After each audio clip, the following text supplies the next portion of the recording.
You step through the towering gates of Kyoto, the heart of the Heian Empire. The city glitters under lantern light, its palaces wrapped in silk and gold. To the outside world, this is an age of refinement, an age of poetry, painted scrolls, and courtly romance. The tale of Genji is whispered as the greatest love story ever written. Women glide in layers of silk.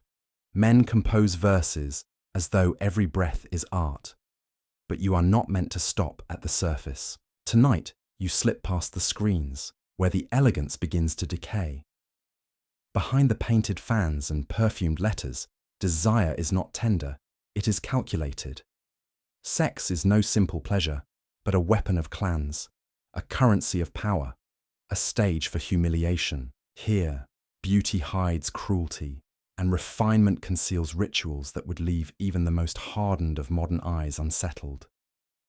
You pass a screen painted with cranes, and a shadow moves. A nobleman vanishes into a chamber, his footsteps silent, his purpose anything but pure. A woman lowers her fan, her eyes betraying dread. This is not romance, it is ritual. Sometimes seduction, sometimes punishment, always power. The Heian world survives in poetry and paintings, but the truths buried beneath those silken robes were never meant to be revealed. And yet, you are here. Tonight, you will walk the corridors of hidden Japan. Tonight, you will witness the whispers they tried to bury. The chamber is silent, save for the faint hiss of the oil lamp. The shutters are drawn, the silk curtains pulled tight. You lie on the tatami mat, wrapped in robes heavy with incense, listening to the breathing of the night. But in Heian Japan, silence is never safety. Somewhere down the corridor, footsteps stir, soft, hesitant, deliberate. They do not belong to a servant. They do not belong to a family member.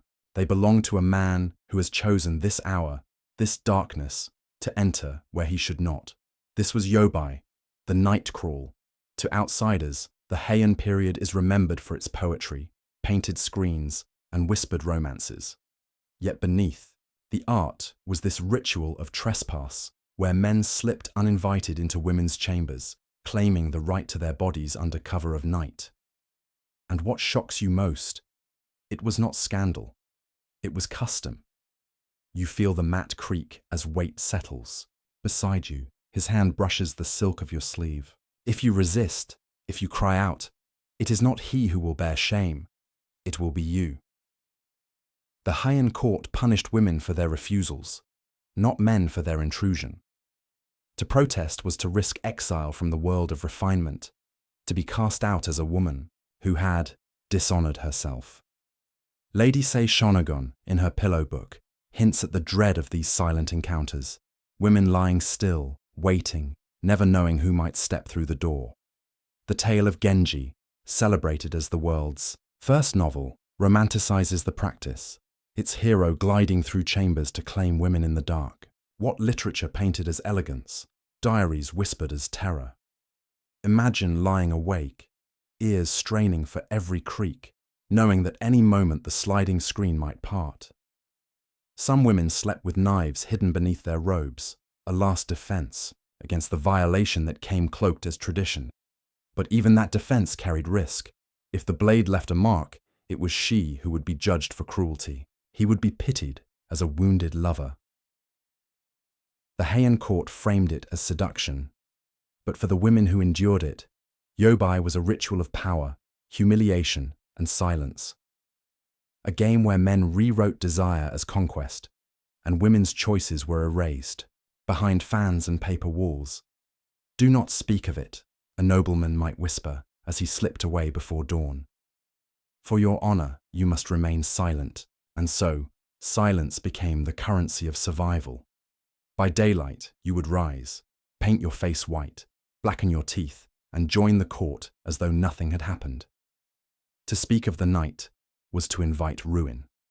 So the palaces glowed with elegance, while behind their screens, countless women carried memories of footsteps in the dark, footsteps they could never confess. Historians describe this paradox with unease. Ivan Morris, in The World of the Shining Prince, writes of how Heian society celebrated refinement while normalizing coercion, its women trapped between beauty and fear. Diaries survive, trembling between lines of poetry, revealing the private, dread of a world where elegance masked cruelty. And so you wait in that chamber, listening for the approach of another step. Perhaps tonight he will pass you by. Perhaps tonight the screen will slide, the mat will groan, and another ritual will play itself out. In the Heian world, romance was rarely chosen. It was crept upon you in the silence of the night when a stranger decided that your body was his stage for desire. This was yobai, a practice never named aloud, yet lived every night. And its echoes still linger in the shadows of Japanese literature, a reminder that even in the most refined of ages, darkness always walked the halls. The chamber smells of incense, sweet, heavy, suffocating. A folded paper rests in your hand, delicate as a moth's wing. The calligraphy shimmers in ink, each stroke measured, each line alive with rhythm. In the Heian court, this is not merely a letter. It is an examination of your worth, a judgment on your very being. Here, seduction is not spoken aloud. It is painted in brushstrokes, sealed with fragrance, and slipped silently under the edge of a door. Your appearance may be hidden behind silk screens, your voice muffled by fans, but your letter will betray you. Handwriting is the mirror of your soul. Too firm, and you are judged cold. Too weak, and you are deemed fragile, unworthy of passion. The choice of paper, the shade of ink, the scent of incense. You are evaluated in every detail. Men pass judgment as though they were curators in a gallery, dissecting women not as humans, but as works of art to be discarded at whim.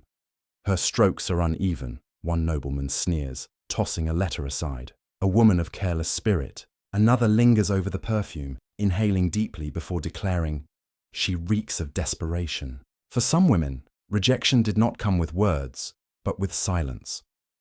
A letter unanswered was a slow, lingering death of reputation. Diaries whisper of noblewomen who crumbled after being mocked for a flawed fold, a misplaced line, or a fragrance, judged too strong. What should have been intimacy became cruelty disguised as refinement. Erotic poetry was the battlefield of these exchanges. Lovers competed in verse, trading couplets that laced desire with metaphor. To falter was humiliation. To excel was triumph, but always fleeting, always dependent on the whims of men who decided whether words were worthy of lust. You unfold another letter, and the characters seem to breathe. Though dawn breaks, my longing clings like dew to the grass, it reads. But you know these verses are less about desire and more about conquest. For men, these letters were trophies. For women, they were traps. Imagine the pressure. Your future rests not on your face, not on your voice, but on how you shape a single stroke of ink. A trembling hand could brand you a failure. An uneven line could mean exile from courtly circles. The brush is as dangerous as any blade, and you wield it knowing that a single mistake might cost you everything. Lady Murasaki, author of The Tale of Genji, once mocked the obsession with handwriting, noting how men dismissed women with cruel casualness. She saw the irony. A culture that celebrated poetry and love, while crushing those who could not meet its impossible standards. Some women resorted to desperate measures. They ground rare perfumes into their ink, hoping scent would soften flaws. Others cut their hair and mixed strands into letters, binding their very bodies to their words. A few are rumoured to have pricked their fingers, mixing blood with ink, letters literally written in flesh and devotion. You press the paper to your face, breathing in the incense, but the sweetness burns. This is not romance. This is judgment wrapped in silk, cruelty disguised as art. You are not loved. You are inspected. In the Heian world, courtship was not freedom. It was performance, a ritual where failure meant ruin, and success only meant another round of scrutiny. Behind every poem was desire, Yes, but also humiliation, obsession, and fear. And so, you continue to write, line after line, letter after letter, every brushstroke a plea, every fold a prayer, every word a gamble. Because in Heian Japan, too, beloved was to be evaluated, and to be evaluated was to be at risk of being discarded. The palace of Heian Kyoto glitters under moonlight, its corridors stretching like veins of gold through the darkness. To the world outside, this is the beating heart of refinement, the place where poetry blossoms, where emperors rule with grace, and where noble families dream of influence. But step closer. The air inside is heavy with incense, the laughter faint and muffled behind silk screens. And here you see them, women, dozens of them, hidden away in chambers you will never fully enter. Their voices are soft, their movements graceful, but their freedom has long been stripped away. They are the emperor's concubines. The most powerful clan, the Fujiwara, supplied these women. Daughters were trained from childhood, polished like jewels, and delivered to the palace as offerings. Their bodies were bargaining chips, tokens of alliance, weapons in the politics of desire. Some were as young as 12 or 13, wrapped in layers of silk that weighed more than their fragile frames. You imagine being such a girl. One day you are a child, the next you are told you must serve the emperor, a man you may never speak to directly, a man you may never see except in darkness. Your robes are beautiful, but they feel like chains. The corridors are endless, and so is the waiting. Women wait for a glance, a summons, a night in which their fate might change. Some pray to be chosen, others pray to be forgotten. Diaries from the court whisper of the suffocating loneliness. Rivalries turned venomous, jealousy poisoning friendships. A woman's value was measured by one thing only, whether she could produce a son. Do not think of love, an older attendant might whisper. Think of your clan. Think of duty. Love was a fantasy here. These chambers were prisons, and many women who entered them were never seen again, swallowed whole by the palace walls, erased from history. The Eiga Monogatari, the tale of splendor, celebrates the Fujiwara's glory, but between the lines, you catch glimpses of these forgotten women. Hidden concubines who spent their lives waiting in silence, hoping to rise, fearing to fall. Imagine hearing the laughter of others down the corridor, knowing it means one of them has been chosen tonight. Imagine the dread that settles when you realize you have not been summoned in months, that your youth is fading, that your clan may soon abandon you.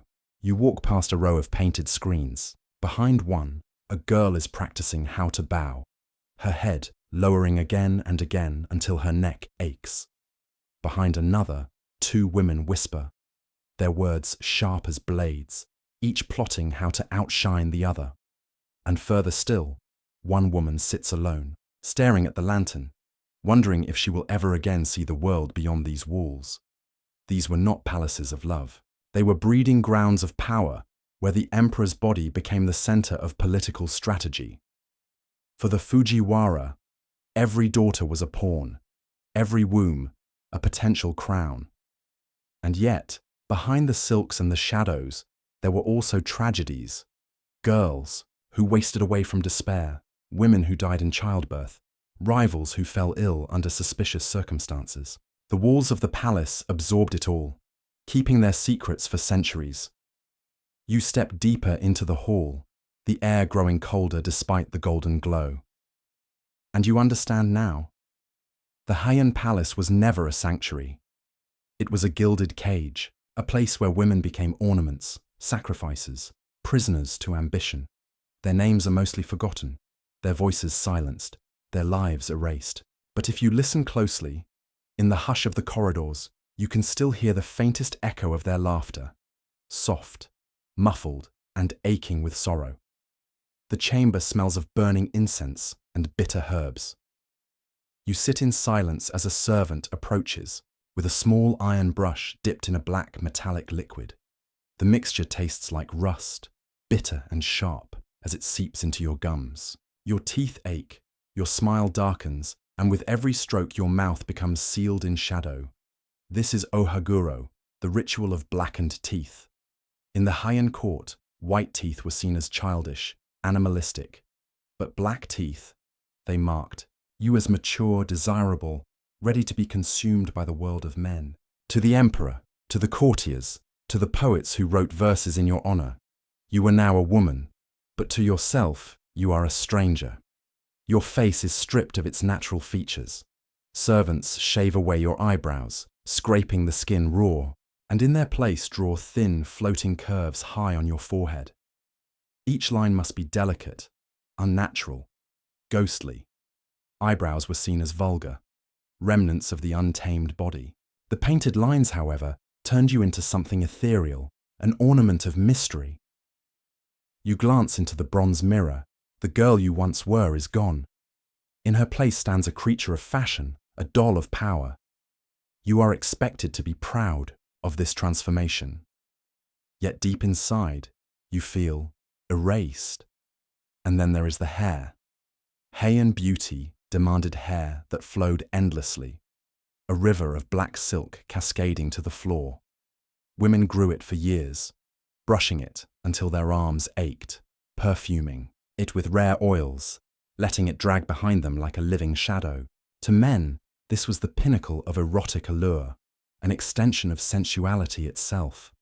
A single strand of hair, gifted or stolen, was said to carry the intimacy of the woman's very soul. But diaries tell another story. Court ladies complained of the suffocating weight of their own beauty. Long hair tangled easily, caught indoors, soaked in dirt. Some women could hardly sleep without assistance, their bodies pulled down by the burden of their hair. What men admired as elegance, women endured as chains. Day after day, I feel my head bowing lower, one noblewoman wrote. Not in humility, but under the heaviness of my own beauty. You imagine the pain, the gums raw from the iron black. Die! The scalp pulled by the dragging hair, the skin burning where eyebrows were scraped away. All in silence, because silence was itself a mark of grace.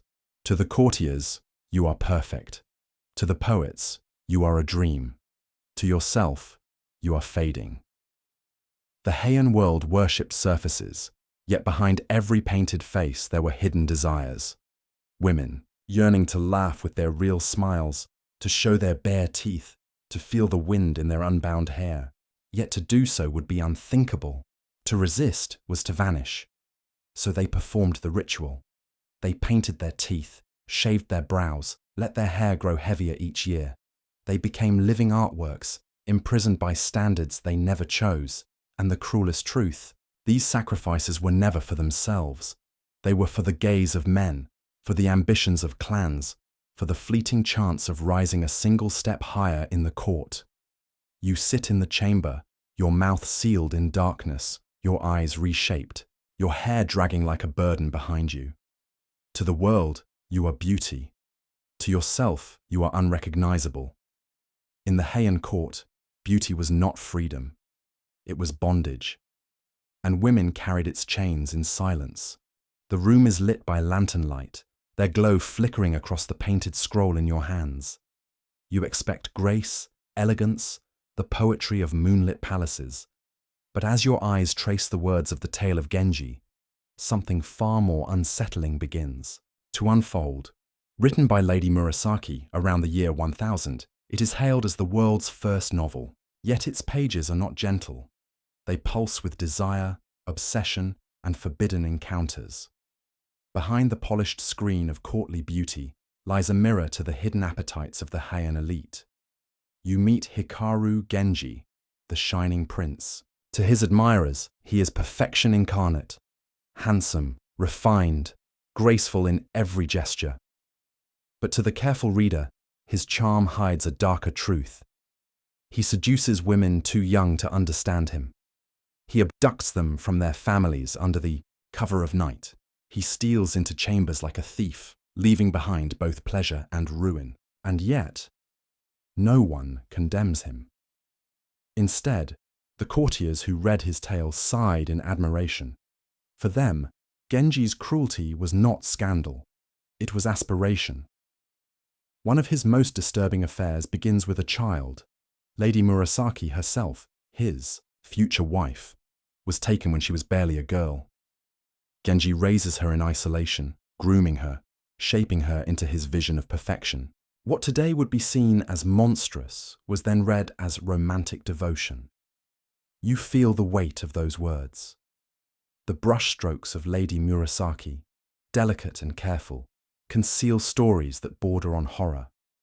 And yet, her readers embrace them without shame. Genji's secret night visits, yobai, were common practice in the Heian court. A man could slip into a woman's chamber, unseen, uninvited, often unwanted. A stolen encounter in the dark was not considered assault, but proof of passion. If the woman resisted too loudly, her reputation, not the man's, was ruined. Genji's affairs echo this brutal truth, revealing the twisted power dynamics of his society. Desire is stronger than reason, one character muses, and the night belongs to those who dare. The words chill you. They are not fantasy, they are confession. Because the tale of Genji was not written as mere fiction, it was a portrait of the world Lady Murasaki lived in, a world where beauty was worshipped, but women were traded like possessions. Genji's cruelty was the cruelty of Heian aristocracy itself, and still, the courtiers adored him. They copied his image onto painted screens, recited his exploits in poetry, and shaped their own romances around his example. The man who abducted and seduced was celebrated as the shining prince, the very embodiment of ideal masculinity. You wonder about Lady Murasaki herself. Did she write in disgust, hiding her criticism beneath layers of elegance? Or did she, too, feel the dangerous allure of the man she created? History offers no clear answer. Her own diary reveals a woman suffocating in a world that reduced her to ornamentation. Perhaps Genji was not only her creation, but her warning. The irony is brutal. The world's first novel, a masterpiece revered for its refinement, is also a chronicle of exploitation. Its beauty masks its cruelty, just as the Heian court itself masked brutality beneath silk and poetry. You close the scroll. The lantern flickers, casting shadows across the floor. Genji remains, his image etched into your mind, not as the shining prince, but as a reminder of how easily desire can disguise itself as art. In the Heian world, lust and literature were inseparable. And in Genji's story, you glimpse a truth that echoes across centuries. Beauty and cruelty often wear the same face. You kneel on the cold wooden floor. The incense burns thick, its smoke curling like spirits around the statues of Buddha. A monk sits before you, his head shaved, his robes flowing. His eyes are lowered in humility, or so it seems. You believe him closer to the divine, but when night falls, his sanctity dissolves. In Heian Japan, temples were not only houses of prayer, they were houses of whispers, where flesh met flesh beneath the silence of sacred walls. The Buddhist vows of celibacy, purity, and detachment were spoken aloud, yet broken in secret. Desire did not vanish with the shaving of the head. It only hid itself more carefully. Records from the era speak of monks who found their way into the chambers of noble women. Cloaked in spiritual authority, they became irresistible. For a lady trapped behind screens and protocol, the monk's touch felt like rebellion. And when she confessed not in shame, but in longing. But the scandals did not stop with women. Ancient diaries whisper of darker indulgences. Boys lured into silence by those who preached compassion. The language is vague, but the meaning is clear. Behind temple doors, innocence was prey. Imagine the fear. A boy summoned under the excuse of prayer. The echo of chanting drums in the distance. The smell of incense masking what should never be. He cannot speak, because to accuse a monk was to challenge not just a man, but heaven itself. A nobleman once wrote bitterly in his diary, The monk's vow is silence, and so is the boy's. His words cut through the hypocrisy like a blade. Even the great temples, Todaiji and Ryakuji, carried shadows. Scandals were whispered from cloister to palace, yet nothing was done. Religion was power, and power always demanded submission. A monk's robe became a shield against consequence. You sense the duality. By day, the monk chants sutras, his voice resonant with sacred rhythm. By night, the same voice whispers into ears, lures bodies into forbidden acts. The Heian court knew, and yet they turned away. For to expose the rot within the temple was to admit that heaven itself had been defiled, and so the silence deepened. Not every monk fell. Many lived in genuine devotion, but those who strayed left stains that history could not wash away. The gap between their vows and their secret indulgences became the very definition of hypocrisy, and yet, beneath the horror lies another truth. In Heian Japan, sexuality was never far from power. Whether in palaces or temples, desire was both weapon and weakness. To kneel before a monk was to kneel before a man who could bless you or destroy you. You close your eyes and hear the echoes of chanting. But now, the sound no longer comforts you. It unsettles you. You see how easily faith was bent into indulgence, how easily the holy could become the forbidden.